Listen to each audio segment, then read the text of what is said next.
We dismiss history at our peril. Liberty Nation Radio with Mark Angelides. Who will win the battle for hearts and minds of the voters in the coming year? One thing is for sure, when the dust settles, the swamp will still remain. But which faction will be the dominant one? Longtime DC watcher and political dynamo Joe Schaefer is here to help us figure out just what this new year holds. Welcome back to the show, Joe. Hello, Mark. So, Joe, we have the congressional elections coming up this year, and anyone who tells they're not campaigning already is clearly lying through the teeth. But what's the message from the contenders of all political stripes? Well, if you're a Democrat, it's Joe Biden who? I don't know this guy. I have nothing to do with this guy. You're going to see now that we're into 2022, more and more people distancing themselves from his administration and what they're about. And, I think it's going to be very interesting. Are they going to try and get Kamala Harris out on the campaign trail? Will people want her on the campaign trail with her popularity? So Democrats are going to be running away from Joe Biden. Republicans are going to be bringing him up every chance they get. He's their best weapon. They know it. Democrats know it. The whole country knows it. And so it's going to be Democrats running away from Joe Biden and Republicans bringing him up every single chance they have. I think a lot of people are wondering, Joe, what's happened to the America First movement? It's belittled in the press, deemed dangerous by a number of politicos. What's the reality? The reality is that is still the driving force in the grassroots of the Republican Party. And there is still a Republican establishment in Washington, D.C., in elected office that has always been opposed to this grassroots and doesn't want to be part of this grassroots. And so you still have this divide between the Republican base and the Republican elected officials.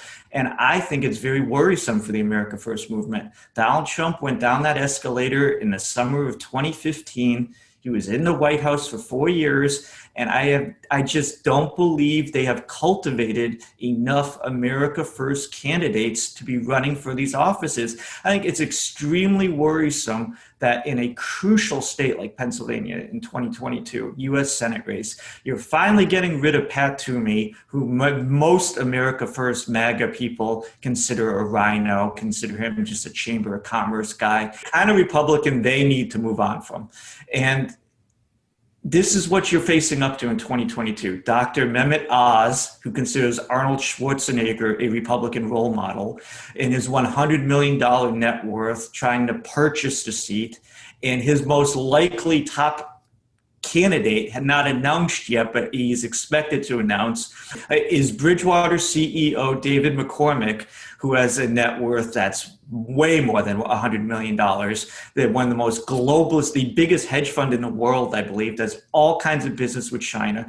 So 6 years after Donald Trump wins the White House, the Republican Party in Pennsylvania, the America First voters have to choose between two money guys trying to buy the seat who have no attachment to MAGA, no idea of America First. It's really, you wonder, is the Republican establishment succeeding in trying to take back the party from what they are hoping is a brief aberration of the Donald Trump years?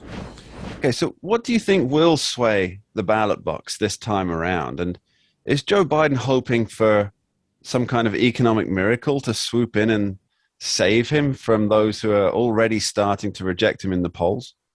It's so strange because I've said many times and I've felt all along, Joe Biden does not care about being popular. Joe Biden has an agenda to push, and I think it's a destructive agenda. And I think he realizes he is never going to be popular.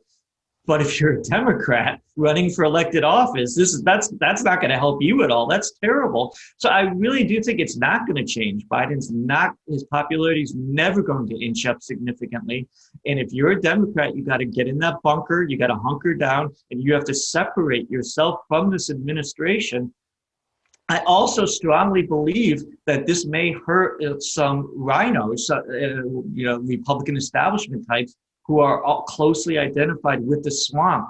Joe Biden is a swamp careerist. He is going to hurt the uniparty swamp type politician. He'll hurt Republicans if they're too closely identified with that. And I always thought Mitch McConnell kind of understands that as well, which is why he's sort of trying to to take it a little easy, as 2022 is here.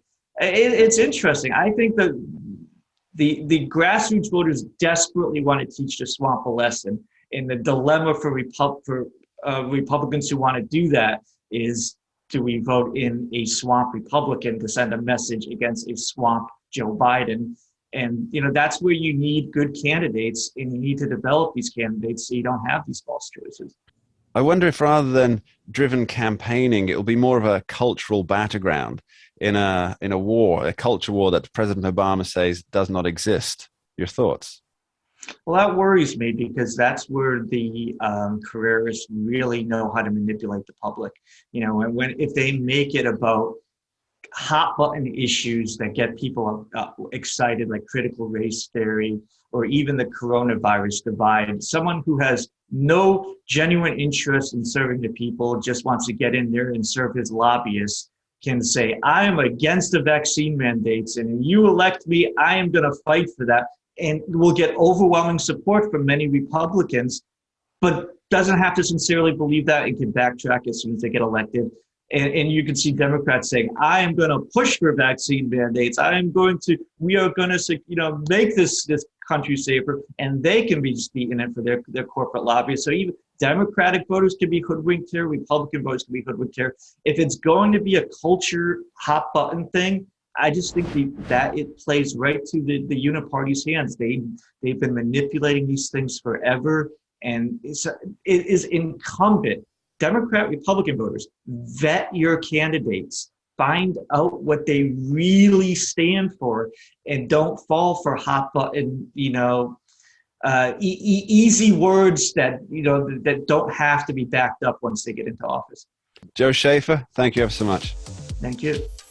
You're listening to Liberty Nation Radio, heard across the Radio America network from our flagship station in the nation's capital, WWRC in Washington, D.C. And remember, you can tune in for Liberty Nation from 2 to 3 p.m. Sunday on KBKW 103.5 FM or 1450 AM, the talk of Grays Harbor.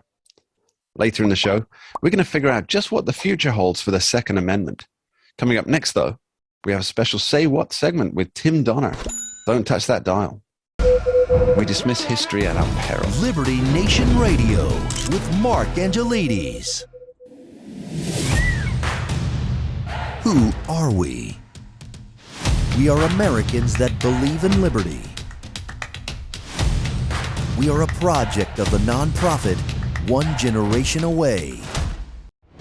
We are patriots who apply the founding principles to the issues of today. And they keep moving the goalposts on us. We are educators and commentators who love America and the Constitution. Who are we? We are Liberty Nation.